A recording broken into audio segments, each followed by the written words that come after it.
오늘도 즐거운 시청 바랍니다. 구독과 좋아요는 큰 힘이 됩니다. 바람이 이상하게 불던 저녁이었다. 집안의 커튼이 양쪽에서 흔들리며 먼지 냄새가 나직하게 흩어졌다. 그 순간 딸 현주의 입에서 떨어진 말은 그 바람보다 더 차갑고 더 독했다. 엄마, 이젠 제발 혼자 사세요. 저 더는 못해요. 이렇게 사는 거 꼭 죄 같아서요. 나는 그 말을 한동안 이해하지 못했다. 귀가 잘 안 들려서가 아니었다. 심장이 받아들이길 거부했기 때문이다. 현주야, 무슨 소리를 하는 거니? 딸의 손에 들린 캐리어가 덜컥하고 울렸다. 굽히지 않은 허리, 이미 결심한 사람의 얼굴. 딸은 그 얼굴을 그대로 유지한 채 내 쪽을 바라보지 않았다. 엄마가 미운 건 아니에요. 근데 나 이제 버티기 힘들어요. 그녀는 마지막 인사를 하지도 않고 계단을 내려갔다. 캐리어 바퀴가 계단 모서리에 부딪힐 때마다 딱딱딱 소리가 집 안 깊숙한 곳까지 울렸다. 나는 문을 닫지 못하고 서 있었다. 혹시나 딸이 돌아볼까, 혹시 눈물을 닦으며 다시 올라올까? 그런 일은 벌어지지 않았다. 딸의 발소리가 완전히 사라진 뒤 나는 문 앞에 놓인 작은 비닐봉지를 발견했다. 안에는 삼각김밥 하나, 물 한 병, 그리고 봉투 하나. 그 봉투를 열자 내 손은 순간 그대로 멈췄다. 숫자 10억 원. 입금자 현주. 나는 두 눈을 비비며 들었다. 이게 뭐지? 이게 왜? 그날 밤 잠을 이루지 못한 건 딸에게 버림받았다는 상처 때문이 아니었다. 딸이 남긴 이 수상한 1억 때문이었다. 그리고 그 돈은 며칠 뒤 내 삶을 송두리째 뒤흔들게 된다. 다음 날 아침 은행 문이 열리자마자 나는 들어섰다. 통장을 들고 있던 손이 계속 떨렸다. 직원은 통장을 보더니 눈썹을 찡그렸다. 입금자가 따님 맞으신가요? 네, 맞아요. 근데 저 아이는 이렇게 큰 돈을 가진 애가 아니에요. 직원은 컴퓨터 화면을 내 쪽으로 돌렸다. 거기엔 딸의 거래 내역이 끝없이 스크롤되었다. 보상금 지급, 투자금 반환, 법원 예치금 출금, 차입금 정산. 나는 알 수 없는 단어들 앞에서 점점 숨이 막혔다. 고객님, 이건 일반 개인 통장이 아닙니다. 따님이 큰 금액을 계속 운용하고 있어요. 그리고 대출 기록도 상당히 많습니다. 대출이요? 그 아이는 늘 빠듯하게만 살았는데. 직원은 한참을 망설이다가 입을 열었다. 솔직히 따님이 뭔가를 숨기고 있는 것 같습니다. 나는 온몸에 식은땀이 났다. 딸이 왜 갑자기 저를 떠났는지, 왜 얼굴을 보지 않고 도망치듯 갔는지 그 이유를 알 것 같으면서도 도무지 믿을 수 없었다. 나는 결국 결심했다. 딸이 도망친 이유를 직접 들어야 한다. 이제 그 아이의 집으로 가야 했다. 현주의 집 앞에 서자 문틈에서 곰팡이 냄새와 가스 냄새가 섞여 나왔다. 딸이 제대로 살아온 게 맞는지 의심스러웠다. 초인종을 누르자 딸이 아닌 낯선 남자가 문을 열었다. 혹시 어머니세요? 네, 맞는데. 현주는 어디 있나요? 남자는 잠시 내 얼굴을 대충 훑더니 입술을 조금 떨었다. 지금 병원이에요. 쓰러졌습니다. 나는 그대로 주저앉을 뻔했다. 왜요? 무슨 일이에요? 우리 현주가 왜? 남자는 깊은 숨을 들이켰다. 따님 빚이 많았어요. 여러 가지요. 그리고 최근엔 누군가한테 계속 쫓기고 있었습니다. 그 말에 나는 얼어붙었다. 쫓겼다고요? 누구한테요? 그는 즉답을 피했다. 어머니, 병원에 가보시는 게 좋을 겁니다. 아마 따님이 왜 그런 선택을 했는지 직접 들으셔야 할 겁니다. 그 말은 마치 딸이 나에게 숨겨온 더 큰 비밀이 있다는 듯 들렸다. 나는 떨리는 다리로 병원을 향해 뛰다시피 걸었다. 병실 문을 여니 딸은 산소줄을 끼고 누워 있었다.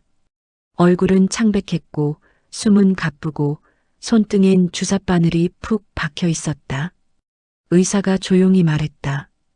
보호자분 맞으시죠? 따님, 지난 3년 동안 과로가 심했습니다. 특히 최근엔 스트레스가 극도로 심해져서 장기 기능이 많이 망가졌습니다. 왜요? 왜 그런 짓을 하게 된 거죠? 의사는 서류 하나를 내게 건넸다. 그 서류엔 분명하게 적혀 있었다. 요양비 지출 정순에 월 평균 480만 원, 3년 누적 1억 7천만 원.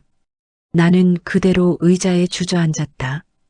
따님이 거의 전부 부담하셨습니다. 그럼 그 큰 돈은 다 나 때문에? 의사는 고개를 숙였다. 그뿐만 아니라 따님은 위협을 받았던 정황도 있습니다. 위협? 몇 번 낯선 사람들이 병원에 와서 따님을 찾았습니다. 누군가와 금전적으로 얽혀 있는 것 같았습니다. 가슴이 세차게 뛰었다. 딸이 숨기던 건 단순한 빚이 아니었다. 딸이 목숨을 걸 만큼 위험한 일에 휘말려 있었다.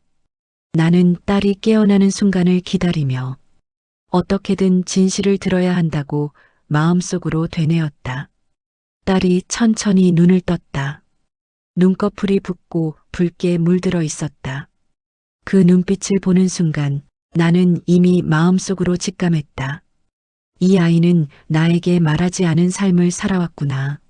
엄마, 왜 왔어요? 내가 그렇게 말했잖아요.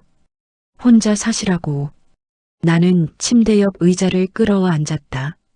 현주야, 그런 말 다시는 하지 마. 내가 왜 이러고 사는지 알아야겠다. 딸은 말을 잇지 못했다. 그냥 천장을 바라보며 숨만 골랐다. 은행에서 봤다. 너 몇 년 동안 어마어마한 돈을 다뤘더라. 그게 뭐니?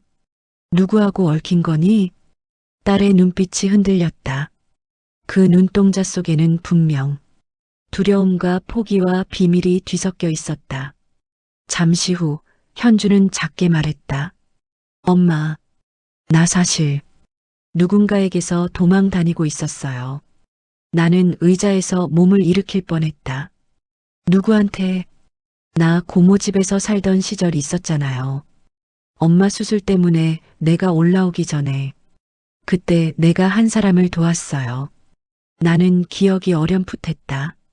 비 오는 날, 쓰러져 있던 할아버지. 내가 부축해서 병원 데려간 그날. 딸은 입술을 깨물었다. 그분, 그냥 노인이 아니었어요.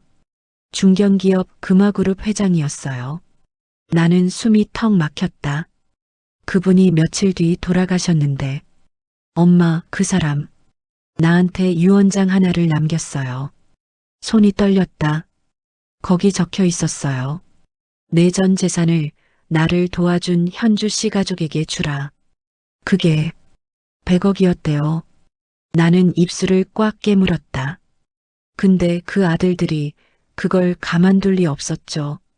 딸은 떨리는 목소리로 계속했다.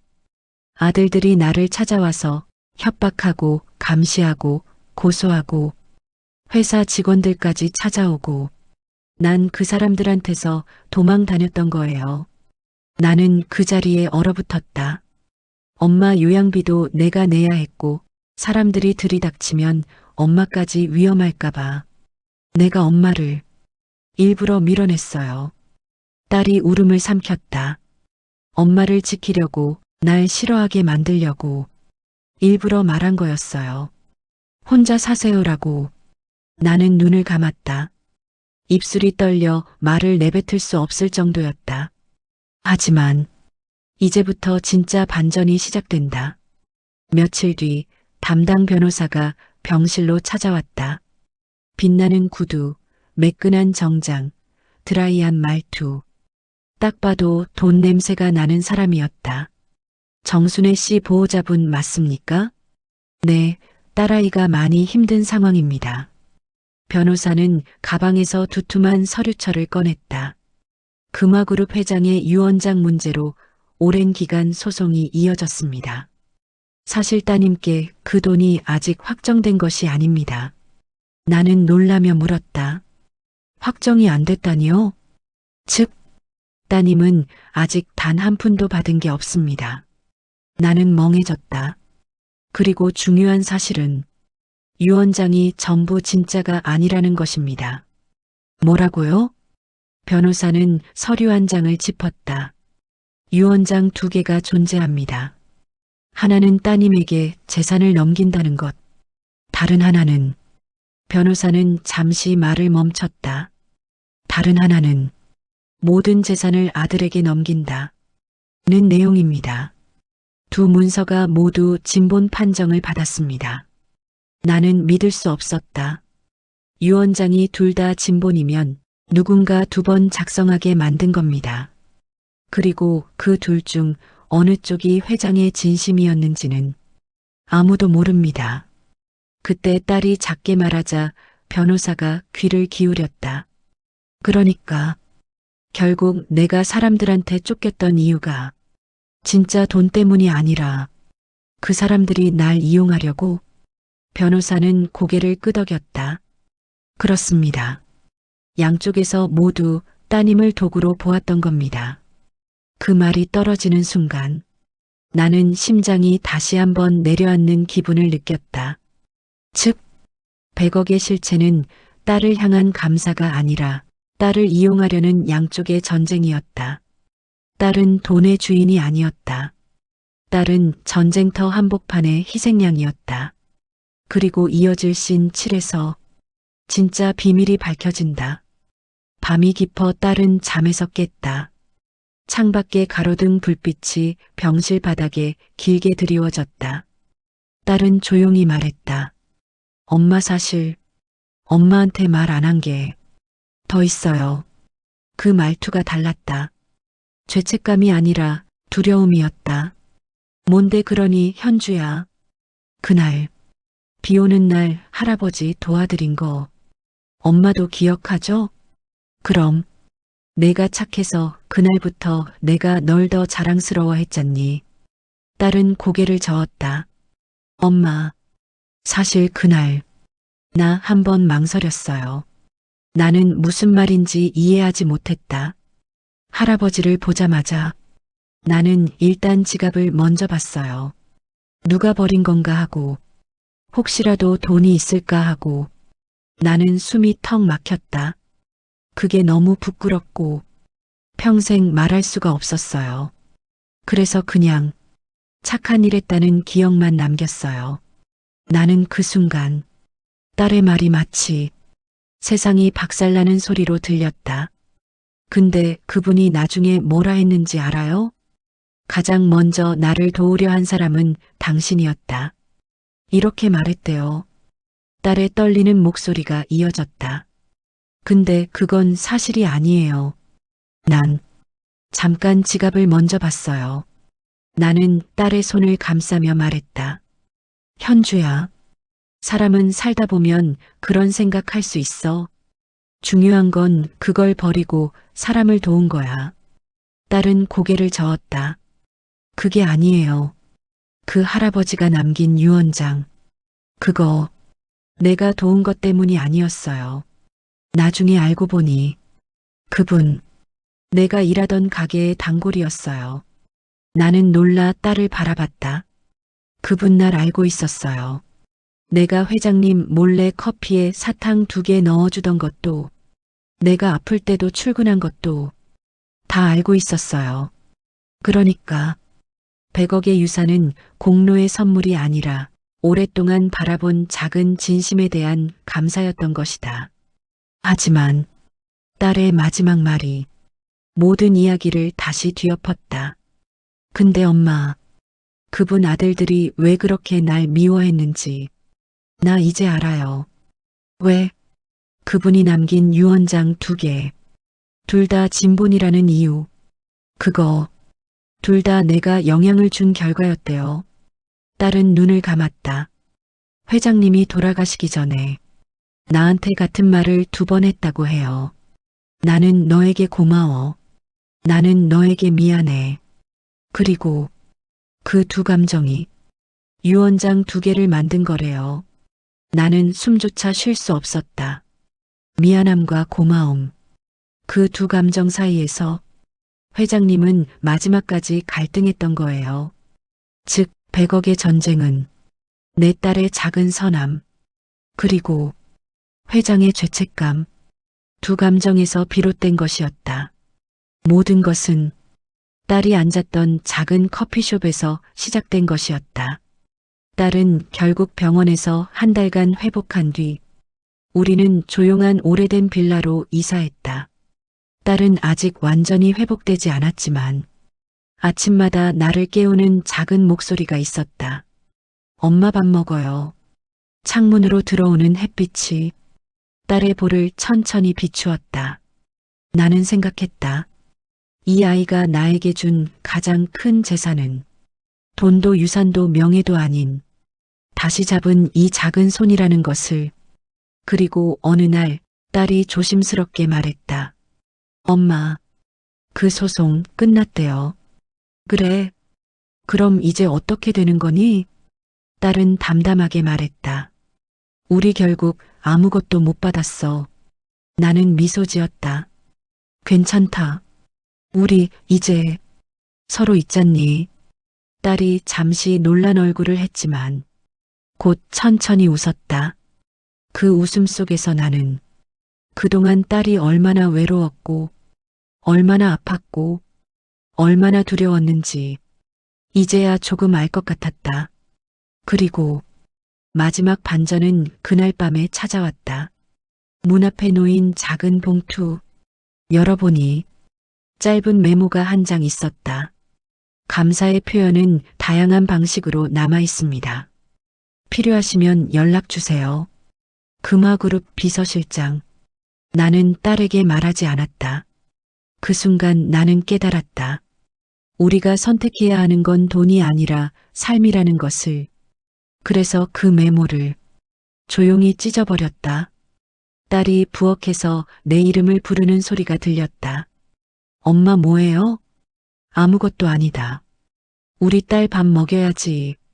나는 딸의 손을 잡았다. 따뜻하고 가볍고 아주 소중한 손. 그 손 하나면 100억보다 더 많은 걸 얻은 것 같았다.